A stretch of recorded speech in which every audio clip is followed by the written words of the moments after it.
Hello.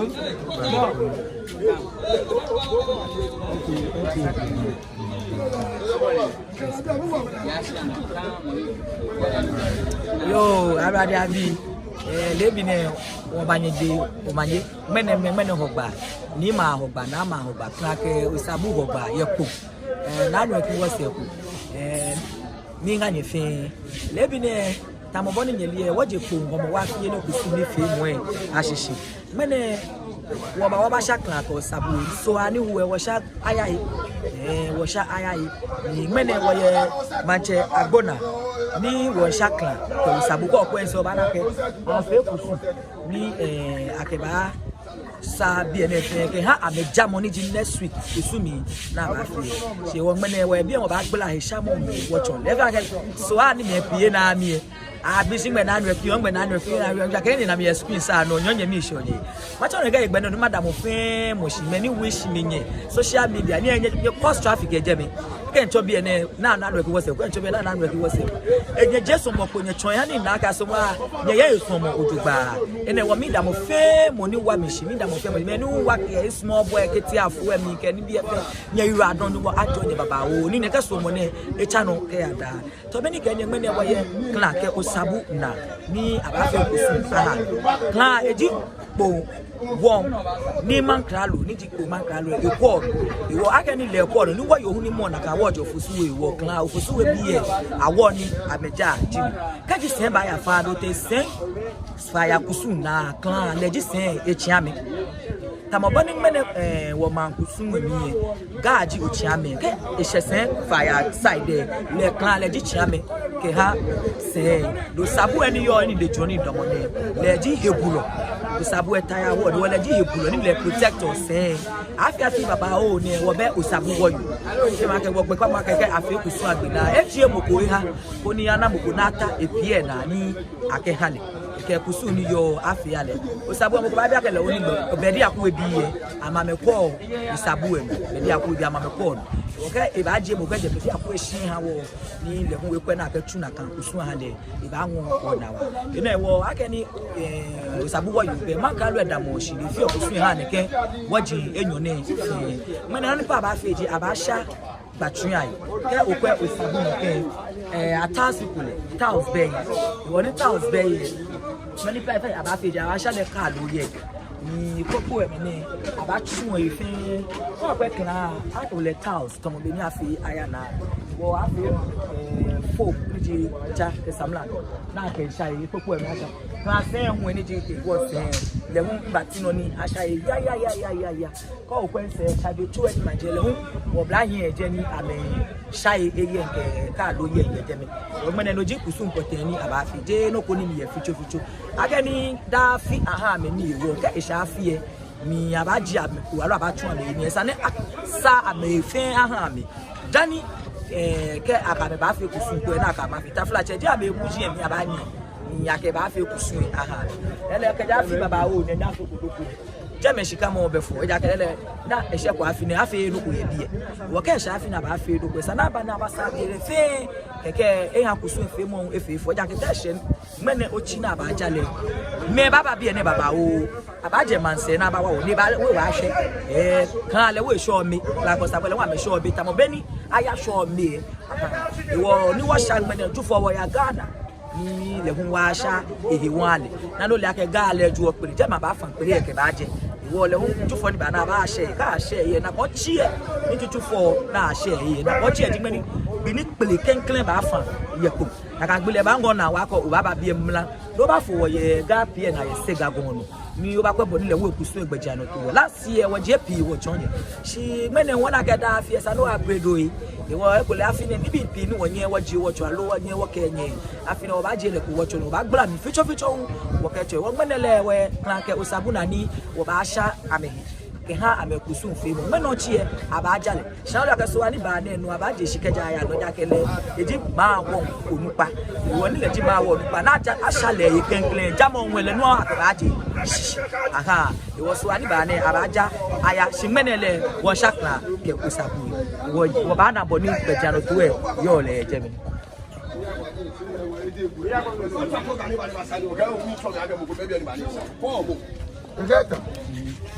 wọ́pọ̀ òkú ẹbí ọba náà kẹ káàlù ẹ náà kẹ bá ṣá ilé bá yẹ yá tọ̀nù klára lójú ní àpọ̀tọ̀ ní àlọ́ àfútùọ̀ lójú ní àfútùọ̀ bí i àná ìwọ mẹ́nẹ̀tọ̀ bí ní tí yẹn kẹ́ wọ́n ṣàkìlà kẹ òṣàbùwẹ̀ akẹ́dùwọ̀ tó òṣàbùwọ̀ yóò bí i àná má gbà lẹ́nu kẹ́ bò lẹ́jì mọ́ ní ìdààmú òṣì ní ìkúrẹ́ ọ̀nìkẹ́ wọ́n jẹ́ ẹ̀yìn náà fẹ́ àkóso ìhà àmì ìwọ àṣà kláyì àṣà ìwọ bí i àná káàdé náà bá òṣàbùwẹ̀ lẹ́hún aba ṣá èyí bá ṣàdótú ẹ̀sìn kó ní àná kẹ ṣàdótú ẹni màjẹ́lẹ̀ ṣàdótú náà lẹ́hún wọ́sẹ̀ ọba àgbàyẹ èyí sani ojú gbà náà ìwọ ní èyí ọ̀bí ẹ mẹ́ẹ̀ ní bàtò ṣìṣì mẹ́ẹ̀ ní bàbá adé yẹ jẹ́ mi kẹ mẹ́ẹ̀ náà nù ní èjì yẹ é dé mà wọ́sẹ̀ nánú èkì má gbúra jẹ́ mi mi má tíọ́ yọ ojú gbà yẹ bá náà ìwọ ní kẹ́ ṣàdótú ní ìmàṣẹ́kọ̀ pẹ́ wọ gan pupa náà ló fi ṣàdótú ẹ fọ́ ìka yẹ é pì he kome pe unayo he kome pe unayo ko ye man ko ye je yen bre masanji baba o ye se ni sadi ode do na me ko se le hun je me magbara mi ma cho ni wo sade tu eni eheji no ni asha ni wo ye manche agbona po manche agbona je me ji ni wo yo abasha ye fi ni be de na se popa ni me no chi wo baba bi ake araba fe jamo kusun wo ba na ke ye fe ma klala ina lo lia ke plan le hu aha le to ke wo osabu awu yo wo aya peji je ma wo ni yo banten ye ko le peji je ma wo ni yo banten me de so fa me ha me ablechi ke wo ake wo ji hu fatal wo ke abajale na ka no to bi ke ba beli na ja ino na ke fe medando ake ba fe kusun na ke ye pa lo ji dan na ke ba ile pa even though aba use castle meat ke na ka ma je ni bi ke snaps na no but aba use lo titri because lo ji kusun bi fe mo ni aba use ahad wa bele ma mu nke bu ka gbe to ablechi e ake ba chi mu shen ni gbla mi tu ake ba fe kusun na ka gbele clan wa yo e ba so ye bi e ne bodo na ni bi e ka shi ne fe na ka gbele bi e o na le ne ke aba bulo na na di ma he bi ni to akete abe ni okusun ake hande wo next week no chi pepe wo ba nya na boni ni fe mo ba ya le ke e se je ko mi na se akele page shi wa jin ko me fe ni o ma mi da me wo ye bi ya me wa me yi mo shi mi ya me fata na ke fi okusun ara ne ke bi me wo ni ma che ke wo ni man kra me je me ni ba tashi ni ato ne ke kusun ne fe bo na fi ole aya na ka na ba fi le ye kra ko sa na ba fi le ka ke wo jin ko me ni e so ye se fe wo bo ni kusun e ya le ni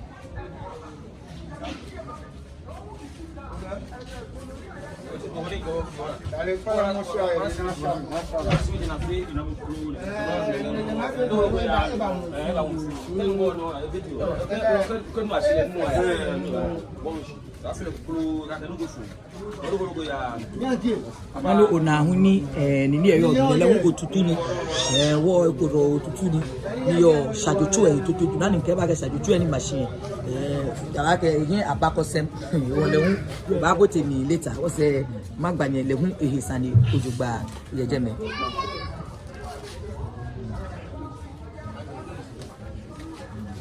Tete. No como lo de Malaga para sí. Dame ya le quiero no como lo que Malaga para. No. Achai. Sana sana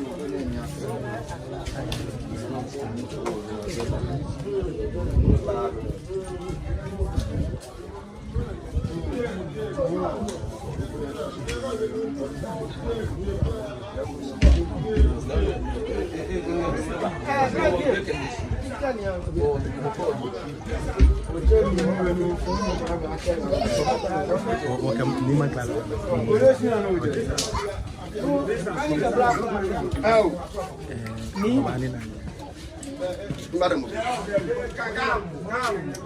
What of the year? Kenya can when they want sharp with Sabu. I'm a woman money damo amena, legit new for so be man crowd. Legit money a damo amena. Diane. Jaya can be an any track of Boko, she lay call amena. Wo aka ni le ko ame no le to kusu na afi o mene le bi ni ya be shamo no wo aka le ti kusu che bi ni le ji ame wuro mo wo kale ba na sa ni pa ni bi enyo kupe ko ni ebla ni bi ami echo ebla mi sashi ni le yo bi e ka egbe pe e ke wo ka mu we mo fe na ni manye yi wo wa ba ka mene wo ba na ni bi ya no bi na ke ati shikeje plan ata sia shi na kwa ka shi Sabu jeme ma bia ke te ni fe mo ya le ten ni ye radon tamonye mene won shakran ko Sabu yi de ko fe kwa je shi jo iko ya iko wo wodi shi shikeje plan tu e sani bi na me ko so Sabu shi won ye be da ko wo bi eja sha Sabu yi ni flaje Shamo Ameda, she will plan to go to a flash. Kaji, Monaco, who knows what I walk at you, not when was shy. Was shy here, as a fire, maybe or Yena can put down. Well,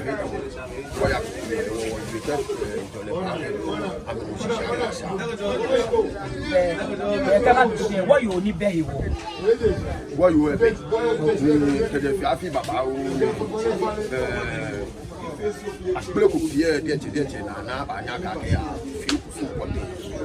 I'm got to be be out of nothing or can you go the side of the cash. You are beating my water. I know about I don't get you. What you are doing, the car, but I will not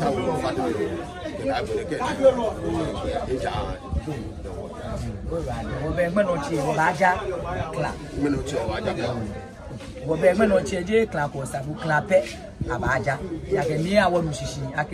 what you been at? You will make a wall, you have a bed up with be a man warning. The Yakan Kabaja, Jamo Bukubena, you let Aja. She let like all you could near joy, walk with the Kamias and Asa, if he need a Kahani. But now they're going when no chica jabba, Nabaja, but if she come with for it, the German I pay for that. I made your fame, I made Damo, you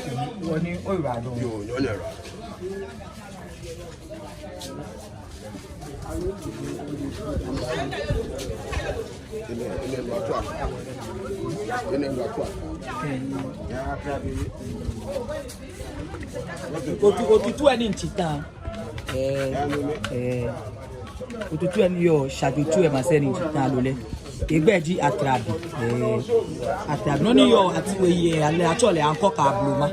acho ami anko ka bloma ina atrabi eni wo se ele hu ke wo ba shajutu e se wo bu ke nya ke wo ba je ke wo ba shajutu ni sisi mama gba ni mi sa de fe ke atrabi no ni otu me ni mo no ni wo de yo bi e fe na leki nke boss wo ba sha fe ni wo ke cho ni wo gbra mi wo cho ni fe wo je o mo ho ye wo ba bo te mi bia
Ke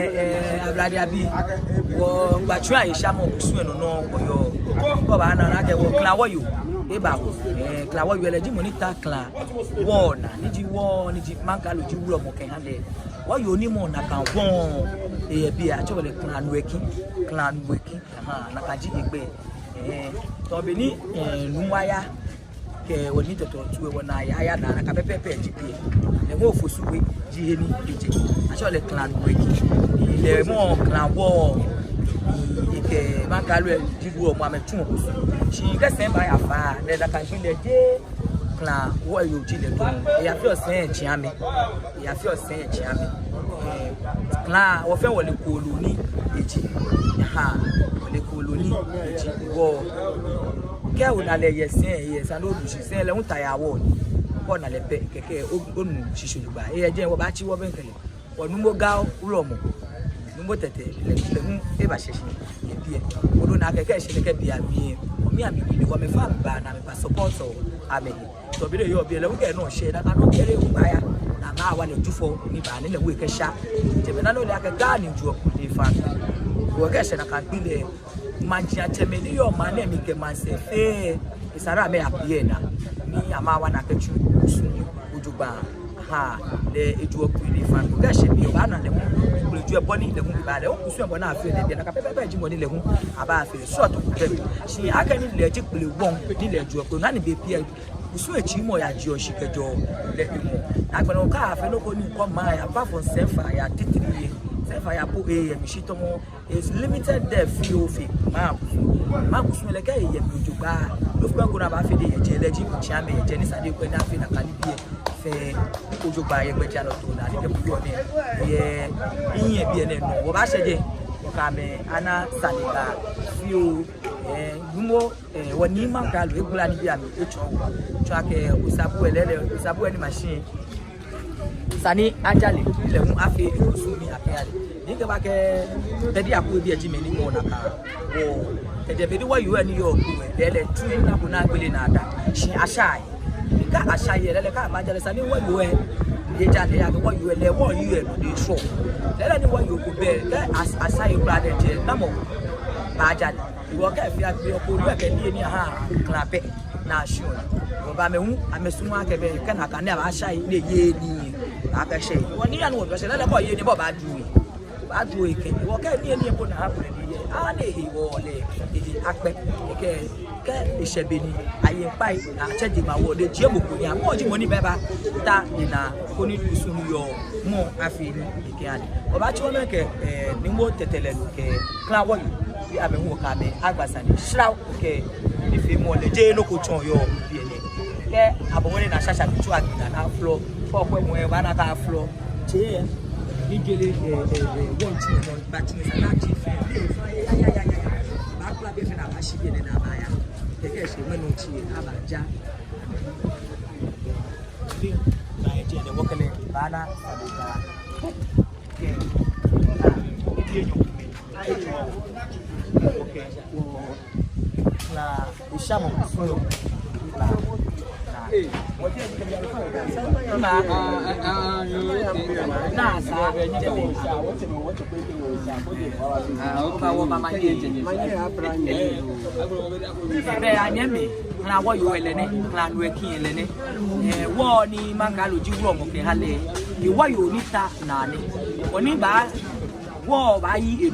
ni ke ba jale ngwe no chie le itachi numbo yo le bine je do ko cho ba na ni fe mo ni ya no wa bo ko ye lu ko te mo ye lu ka wo lu ko wo ya mo ka ni ma ye ka ni da mo fia mo shi mi da mo fia mo shi ngene be ni asha wo ile me ne ba na me ba ma yo da se dale na me ba ni me ba na akelele achu eni won ka shida kule ha mi bi wala mi ha na me na hi wale ka shifi mo ka hika oni ka nyuma ha wasa o chi abani na wo na me ba tra shife fe o de ke oni wo ka ja wo ni wa na ni ye na me o jo mo ka shade na me ye ke ba na mo mi ke ba ha wo ni wo ka sheke wo chichi a ene be lomo imandi Radon to be ke we wo numbo tele ni ti po fe ma fe tiame ni ti ka wulo ka woni to play ni le fa play ke le fa ko mo nye fa le to play le fa play mene e ba bi eni numbo mi mama yi ba mene asha kla ko sabu o e ga na je ni oyo e ba ke mene yo je ma wo ji se obi ede mo pe ni di ke bu e ba bi yo Radon ake ohun wo sen ni di stool ni di sen a fe le ko mi lo na fe le ko mi e ibele tomo kan atupa e aselen otublohun neken si wo no fe ko mi lo e fe na afi kusun ye ni ko pon ye mo ko fe mo fe mo ni ji kusun fe lo be isano shi no ni afi na kanji bonu wo ma no yo ha no ho na mi e bi e Radon be ju fo ni ba ne won ya opie na alo na kan ni o ba na mo fe mo e je to bonu ba na mi e bi e na kan no ma bi ake jemele hu isha mo so to ku ye alo bo ni bi e ya le bi na no bo ni patu ye bo na sha mi na kan no pe ake sha fe ni so to ku be ko Radon kan ye ko je kan awo yo ke numo ga ro mo pe so ba na ke wo ni numo apodinra ro mo le hu e je mi dani akpla wuro mo le hun eye bi ene to wo bo ni numu ewi na ka pepe ni sia onupa le hun eye bi ene nto ake me ni yo amno ni de ka ya be ni amefa me fata kusu ni fe mu aye mo ni ke bo yo na me fa me ba bi na ba wa ni afi kusu e ba je fa ni mo ba ni de ba je yo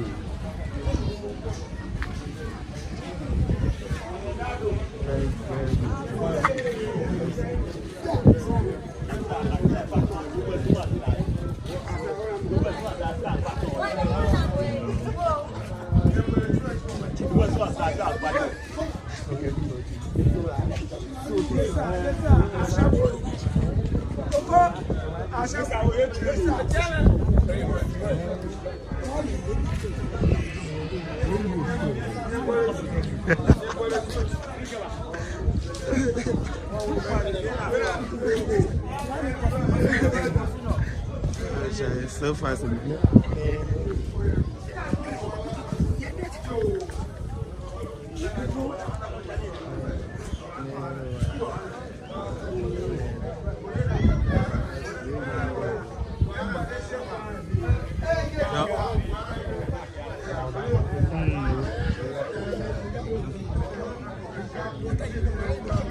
yo wo ba bla dia bi me ne ho gba ne kusun ni yo po mo ke pelejo afi eli ni fe mo emi gbla mo no ni channel ndo ke ba nye gbe no last weekend mi woja abele this weekend won sha gbatun ahi e ko fe ko to mo ke nye ko tv wo ke ko fe ko bu nye gbe no waji e ko kura ye mi me ne asha clan ke sabu wo ke me ne kusun ni fe mo eba na jufo keji abasha gaye le hu wo ba ya jemi ko ni nya na bo nje me hu ishamo yo alo bo na eshika mo yo mo gbe na ye ma na acho gaga e na ko ga pie boda ile bo nje me ko shika mo tamongoni muku ye ni na what ne ba ko da shi la ga ne ju sa wo fe won ka se ni wo ba na ni BP ye ene wo na no ki wo se ku ken boss ni body wo ke ye grado me no chi e ke di alo ju fo ni ba ne wo ba ya Ghana ke me no chi ka ba ja alo so aka ba ja ya wo ba na aya esu pe so ke so a esu pe so ke ha so alebe me ne so e fi aja me be wo so gba ke wo ye nyegbe no so awu wo ye nyegbe no ho gba wo ye nyegbe no ju fo wo ye nyegbe no so ke ho fin wo ye nyegbe no e ba na wo de ko TV evolving with you erado